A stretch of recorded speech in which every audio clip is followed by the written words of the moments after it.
Good morning everyone and welcome to my channel, and it's me again, ang inyong chismosong Kaalda Vlogger. Gusto ko munang magpasalamat sa inyong lahat sa mga walang sawa na tumatangkilik, nanonood, sumusupport at sumusubaybay ng mga content ko here on my YouTube channel. Huwag ninyong babaktawan o lalaktawan itong ating topic for today's video. I'm sure na hindi ninyo pagsisisihan na pinanood nyo ito mula umpisa hanggang hulihan. And syempre, huwag kayong mag-i-skip ng segment, okay? Buuin nyo to start to finish. Ito na, dumako na tayo sa ating main topic for today's video na very interesting. Oo nga naman, sigaw ng taong bayan na mismo Aldab ibalik at Arjo panagutin. So, eto na guys, watch this. Mamaya ipapaliwanag sa inyo ng buo. So, eto na guys, watch this. Aldab ibalik! Arjo panagutin! Aldab ibalik! Arjo panagutin! Aldab ibalik! Arjo panagutin! Mabuhay ang Aldab!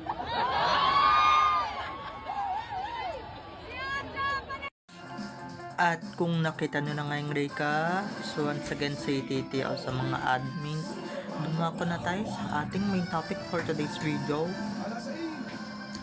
Gaya nga ng sinabi ko kanina, Aldab ibalik, Arjo panagutin. Yun ang sigaw ng taong bayan guys. Kala ninyo kami lang ang nagpipilit or humihiling na ibalik ng Aldab. Hindi, maski mga taong bayan hinihiling na nilang ibalik yung Aldab guys. At karapat dapat na talagang ibalik, or karapat dapat na talagang ibalik yung Aldab na yan, diba? Ibalik na yung tambalang Alden at main. Kaso yung tunay na main pala binubulsa na ni Alden, diba? At itigil na yung kabalbala ng Armin. Yan yung bulong-bulungan ng mga tao or sigaw ng mga tao. At ito na nga, Arjo panagutin, at dapat na talagang managot sa batas ang dapat managot. Diba, dapat na talagang kulong yung si Spotted para sa ganun hindi na siya makapaminsala, diba? Hindi na siya makapaminsala, and syempre hindi na siya makapangurakot sa gobyerno, diba? Hindi na siya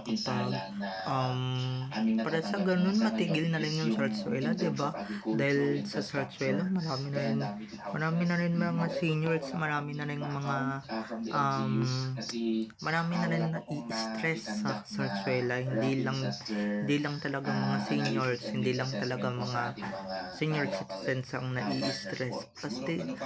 Maski tayong mga vloggers or mga influencers ay nai-stress na rin talaga sa Sarsuela na yan, no? Mas mabuti pa talagang ibalik na talaga yung Alden at main, diba? Para sa ganun talagang matuwa tayo, and syempre marami ulit tayong kiligin sa panibagong kabanata ng Aldab. Kung napapansin ninyo, syempre si Alden ngiting-ngiti, tuwang-tuwa na talaga, maski yung mata niya tuwang-tuwa na talaga dahil ngayong kalaban niya, syempre yung leading man ng asawa niya sa Sarsuela talagang malapit ng managot sa batas na talagang dapat deserve niya talagang malagot, diba?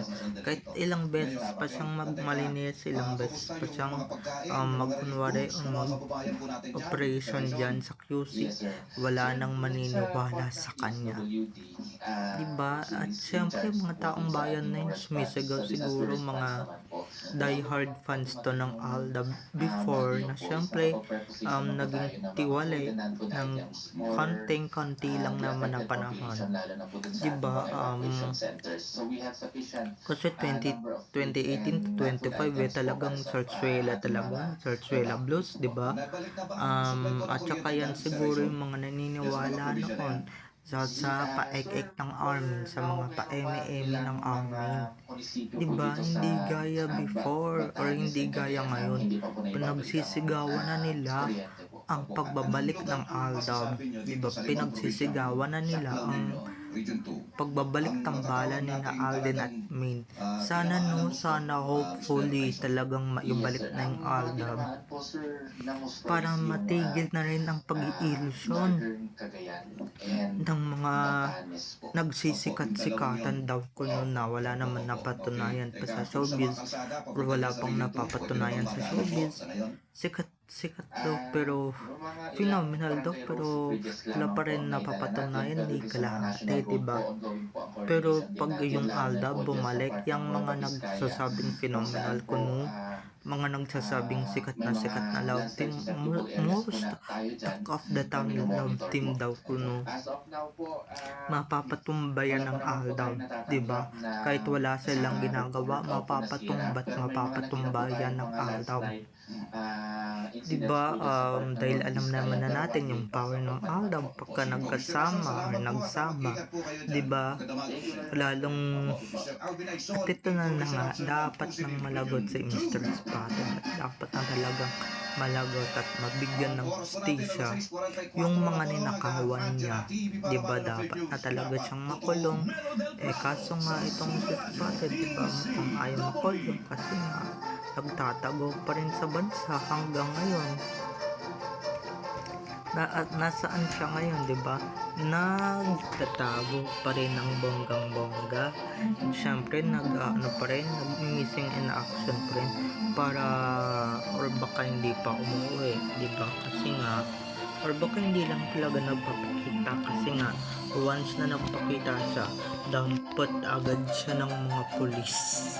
Diba? Yun talaga ng bonggang-bongga. Kaya, diba? Hindi lang kami yung dilulu at hindi lang kami yung sumisigaw ng Aldab. Ibalik ng matagal na panahon na namin sumisigaw, kundi maski yung mga taong bayan na nagrarally, guys. Aldab ibalik, Arjo panagutin, diba? Isisigaw ba yan ng taong bayan kung hindi sila nanonood sa YouTube or hindi sila nanonood sa social media na talagang or hindi nila nababasa to na Aldab ibalik? Kasi Arjo panagutin, ang dapat talagang managot, okay? Managot ang dapat managot. Hindi gaya ng mga hindi gaya ng diba si Mr. Spotted nakakatakas pa, diba? Si Mr. Spotted nakakagala-gala pa, diba? Nakaka-abroad pa in the first place, diba? Nakakapagwalwal pa, nakakapag-travel pa kung saan, diba? Dapat na talagang panagutin ang mga dapat na talagang managot, yung mga walang konsensya, dapat na talagang managot, diba? Dapat na talagang makulong, kasi pag yan malaya pa rin, ay naku, hindi pa rin matatapos yung Zarzuela na yan, na medyo nakakasawa na at medyo nakakahagad na talaga. Ang bonggang-bongga, diba? Medyo nakaka-stress na talaga. At alam ko kung yan yung sigaw natin mga ka-ADN, diba? Ito lang masasabi ko sa ADN. Hindi na natin kailangan sumigaw ng Aldab ibalik or ibalik ang Aldab boycott, kasi nga mismong mga netizens na yung nagsisisigaw ng Aldab ibalik, diba? Or baka naman, diba, may miyembro ng Aldab Nation na talagang mostly yung iba sa kanila ay nagpahinga.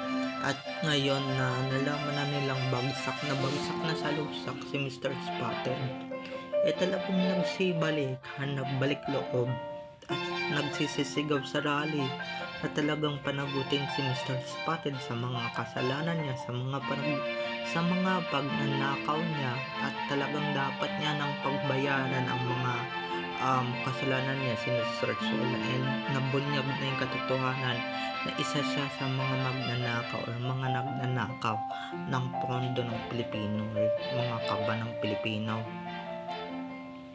or ng mga pera ng Pilipino na dapat tayo yung nakikinabang, diba? Tayo dapat ang nagpapakasasa, diba? Kaya ngayon, diba, tuwang-tuwa tayo kasi dapat na talagang ibalik yung Aldab, ibalik na talaga ang tambalang minahal natin. Hindi deserve ni Maine or hindi deserve ni Maine ang magpagamit yan sa ulo ng lalaking yan na si Mr. Spotted at talagang magpagamit ng bonggang-bongga. Hindi niya deserve yan mga ka-ADN. Hindi niya deserve ang magpagamit ng magpagamit and syempre most of the time yung magkaroon siya ng freedom, yung hindi na siya sinasakal ng sarsuela, di ba? Hindi na siya saklaw ng sarsuela, hindi na siya saklaw ng sarsuela, di ba? O hindi na siya kayang hadlangan ng sarsuela kung ano man yung nanaisin niyang gawin, di ba? Yung asawahan ni Spotted, di ba? I'm sure depressed na yan, halata naman. Depressed na yan and syempre lugmok na yan kasi nga yung hobby niya, di ba? Yung hobby niya, yung asawa niya talagang malapit na talagang makulong once na magpakita lang yan dito sa mundo or dito sa Pilipinas, di ba? Malapit na talaga yan and syempre tayo malapit-lapit na rin tayong magsaya kasi nga nalalaman na yung katotohanan na umpisahan na ni Alden ang pagsasaya, ma-energy na siya mag-interview or magpa-interview, di ba? Unlike noon na talagang lungkot ng mga mata niya, di ba?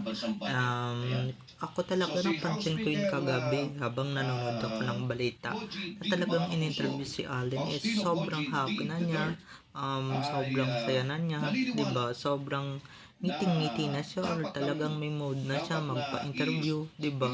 Unlike before, di ba? So ibig sabihin talagang gusto na rin talaga niyang malagot ang kurakot ng sarsuela or yung leading man ng sarsuela, di ba?